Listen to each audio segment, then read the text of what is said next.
नमस्कार दोस्तों, आपका मेरे YouTube चैनल ओम धार्मिक स्टोरीज में स्वागत है। आज मैं आपको कामिका एकादशी कब है और उसकी व्रत कथा क्या है वो सुनाने जा रही हूँ। अगर आपको ये कथा पसंद आए तो कमेंट बॉक्स में राधे कृष्ण ज़रूर लिखिए और अगर आपने हमारे चैनल को सब्सक्राइब नहीं किया है तो सब्सक्राइब कर लीजिए और बेल आइकॉन पे क्लिक ज़रूर कीजिए जिससे हमारे वीडियो के नोटिफिकेशन आपको मिलते रहें। मान्यताओं के अनुसार भगवान विष्णु की उपासना के लिए समर्पित एकादशी व्रत रखने से जीवन में अखंड सौभाग्य की प्राप्ति होती है और जीवन में आ रही सभी समस्याएं दूर हो जाती हैं। हिंदू कैलेंडर के अनुसार श्रावण माह के कृष्ण पक्ष की एकादशी तिथि को कामिका एकादशी व्रत रखा जाता है। इस व्रत को करने से व्यक्ति पाप मुक्त होकर मोक्ष प्राप्त करता है। जो लोग कामिका एकादशी व्रत रखते हैं वे नीच योनि में जन्म नहीं लेते। आइए जानते हैं कब रखा जाएगा सावन मास का दूसरा एकादशी व्रत। तिथि, शुभ मुहूर्त और पूजा महत्व। सावन महीने के कृष्ण पक्ष एकादशी तिथि की शुरुआत 12 जुलाई 2023 को हो रही है। यह तिथि शाम को 5:59 से शुरू होगी जिसका समापन अगले दिन 13 जुलाई को शाम 6:24 पर होगा।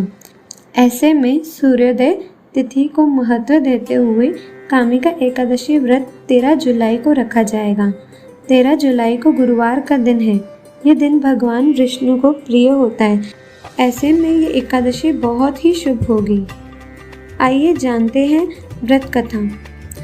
कुंती पुत्र धर्मराज युधिष्ठिर कहने लगे कि हे भगवान, आषाढ़ शुक्ल दिवसनी एकादशी तथा चातुर्मास्य महात्म्य मैंने भली प्रकार से सुना। अब कृपा करके श्रावण कृष्ण एकादशी का क्या नाम है सो बताइए। श्री कृष्ण भगवान कहने लगे कि हे युधिष्ठिर, इस एकादशी की कथा एक समय स्वयं ब्रह्मा जी ने देवऋषि नारद से कही थी। वही मैं तुमसे कहता हूँ। नारद जी ने ब्रह्मा जी से पूछा था कि हे पितामह, श्रावण मास के कृष्ण पक्ष की एकादशी की कथा सुनने की मेरी इच्छा है। उसका क्या नाम है, क्या विधि है और उसका महात्म्य क्या है, सो कृपा करके कहिए।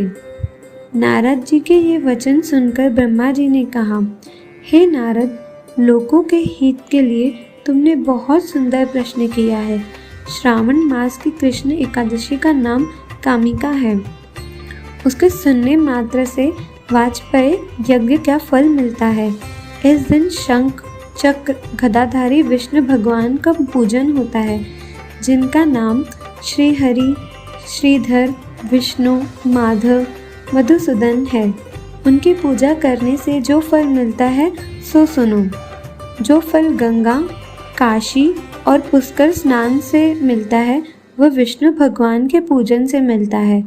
जो फल सूर्य व चंद्र ग्रहण पर कुरुक्षेत्र और काशी में स्नान करने से, समुद्र वन सहित पृथ्वी दान करने से, सिंह राशि के बृहस्पति में, गोदावरी और गंडकी नदी में स्नान से भी प्राप्त नहीं होता, वह भगवान विष्णु के पूजन से मिलता है। जो मनुष्य श्रावण में भगवान का पूजन करते हैं उनसे देवता, गंधर्व और सूर्य आदि सब पूजित हो जाते हैं। अत पापों से डरने वाले मनुष्य को कामिका एकादशी का व्रत और विष्णु भगवान का पूजन अवश्य में करना चाहिए। पाप रूपी कीचड़ में फंसे हुए और संसार रूपी समुद्र में डूबे मनुष्य के लिए इस एकादशी का व्रत और भगवान विष्णु का पूजन अत्यंत आवश्यक है। इससे बढ़कर पापों के नाश का कोई उपाय नहीं है।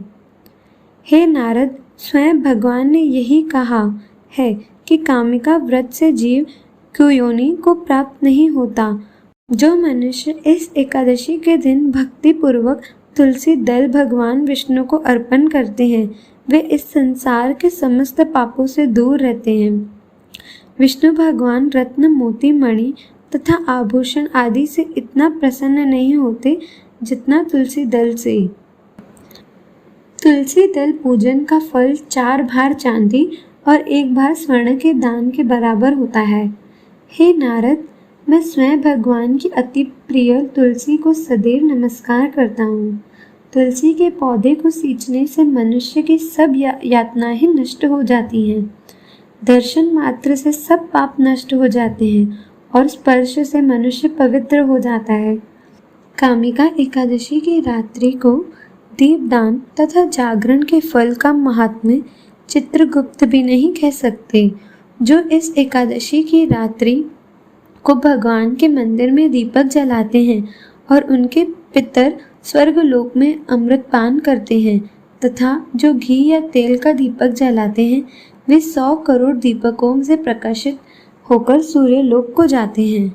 ब्रह्मा जी कहते हैं कि हे नारद, ब्रह्म हत्या तथा भ्रूण हत्या आदि पापों को नष्ट करने वाली इस कामिका एकादशी का व्रत मनुष्य को यत्न से के साथ करना चाहिए। कामिका एकादशी के व्रत का महात्म्य श्रद्धा से सुनने और पढ़ने वाला मनुष्य सभी पापों से मुक्त होकर विष्णु लोक को जाता है। तो ये थी कामिका एकादशी व्रत कथा। ऐसे ही व्रत कथा और कहानियाँ सुनने के लिए हमारे चैनल ओम धार्मिक स्टोरीज को ज़रूर देखें। जय श्री कृष्ण, राधे राधे।